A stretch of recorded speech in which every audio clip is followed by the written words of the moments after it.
Yeah, you mentioned you're working on your own book right now. Yeah. And you take inspiration also from this.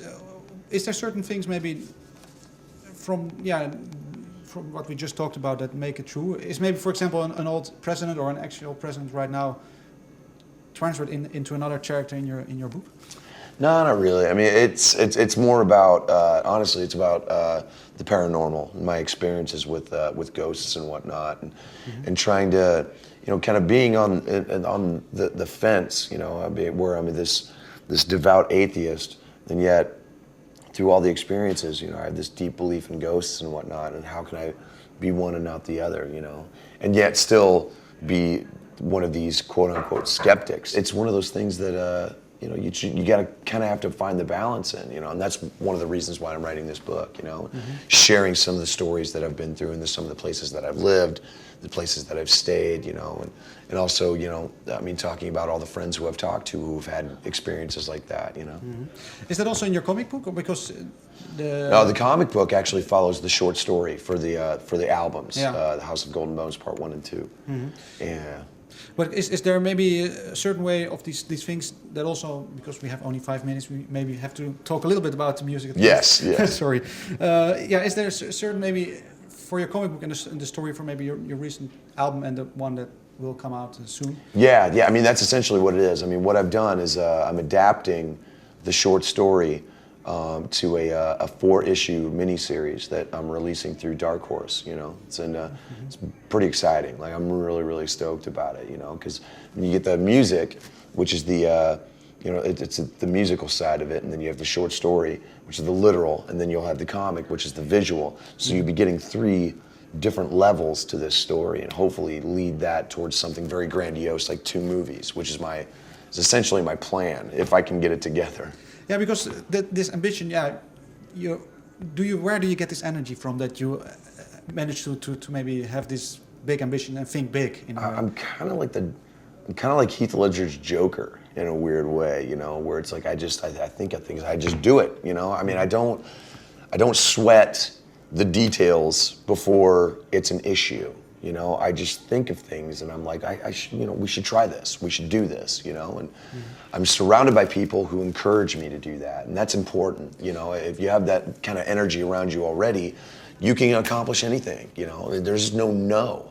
There is, I'm not sure, and then you just try it and see what happens. Because if you present such an idea to the band, what's usually the reaction, or is there a certain person in the band? They're very open to it. Yeah, I mean, when I came in with this idea for not only a concept album but a double concept album with this crazy story that I wrote and whatnot. At first they were like, okay, maybe that could be something, and then I played them the music that I had written, and that got them really excited. It's usually when you get down to the guts of it, the mechanics of it, where you can kind of provide someone with an example of what you're trying to do. It's much easier than trying to get them to read your mind at the end of the day. They can see it and it's tangible and they can feel it, and it just kind of took off from there. And if you have to describe, if there would maybe do one central core around everything you do, I mean, it comes out in different forms, but what would be the essence if you have to convince your band or somebody to tell about it? Like my approach to work and whatnot? Yeah, maybe approach to work, subject-wise, maybe theme-wise.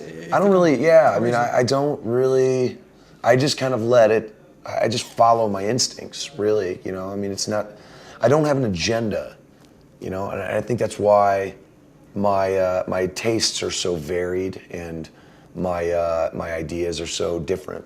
It's because I don't start with a central theme, I mean, the only thing I really worry about at the end of the day is, am I doing a good job? Am I a good person? Am I taking care of my family? I mean, it's really kind of the end of the list, So for me, I know I have these fantastic interests, and if something fascinates me and I come up with an idea, then I start to kind of follow that, and I kind of follow that to its natural end.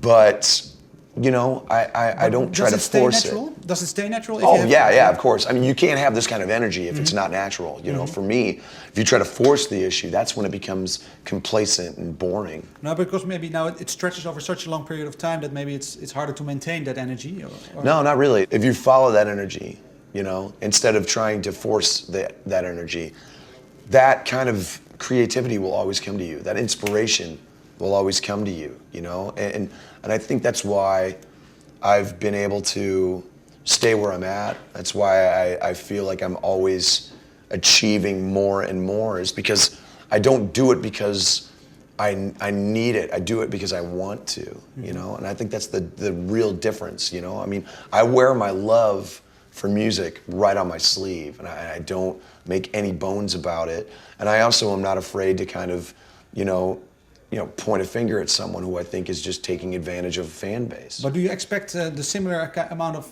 maybe input from your band members, or do you feel that? No. I mean, they do their things for whatever reason, you know. And we have a lot of fun when we do it, you know. And we make great music when we do it together. So for me, it's not about needing them to be kind of like on the same page. For me, it's just about, we're here.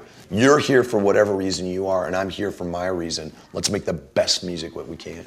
Okay, that brings us then maybe to the last thing. Okay, the second last question before the door opens again. What can we maybe expect from the second part of the double album? The next album is much darker. It's much more complex. It really has. It feels more like the soundtrack to a movie. To be honest, man. I mean, there's movement in it. Whereas part one felt like, you know, like our strongest album. This one really falls more in line with what's going on with the story. And not to say that there isn't fantastic music on it, but I think, and in my opinion, it's my favorite of the two. To be honest, because it's so sweeping, and it's everything that we've always wanted to do. You know. So it will be already, maybe if the future film will be made, then we'll see. We'll just have to see. The soundtrack is already there. Yeah. Thank you very much for your time. No worries, man.